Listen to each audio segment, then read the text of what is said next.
I'm right here present at the red carpet with the Minister of Environment, Honorable Barabe Abbas Lawal. Sir, amazing work the government and ministers are doing in Nigeria towards wildlife conservation, I must say. So we would like to know, in Nigeria, what are the measures and policies being put in place to further wildlife conservation in Nigeria?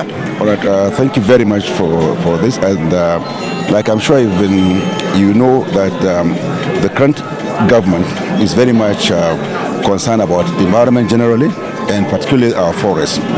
And if you could recall, very recently, when we had that two adult elephants were killed in Borno, we swung to action and tried to find out who were those that were involved behind it.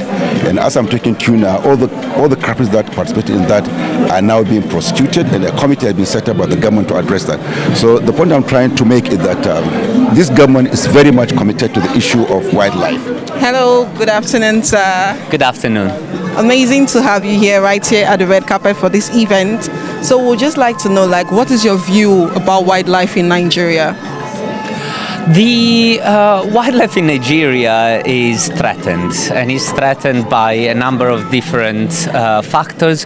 One in particular is the involvement of organized criminal groups that take wildlife from Nigeria or from neighboring countries, bring it to Nigeria, and then export it all over the world. It's a criminal work operating through a criminal group that are based in Nigeria, but can move wildlife across continents all the way to Asia. Okay, that's beautiful to hear. We'd like to know, what is the UN doing to support, because I know the UN is doing a lot, and we are grateful. What are the UN doing? What are other measures the UN intend to do to support wildlife conservation in Nigeria? The UN Office on Drugs and Crime in particular is really working with the government of Nigeria, from the Federal Ministry of Environment, but to the judiciary, to the prosecution, to the law enforcement authorities, to build capacity to understand how to investigate and prosecute all crimes that affect the Nigerian wildlife, and the wildlife that belongs not only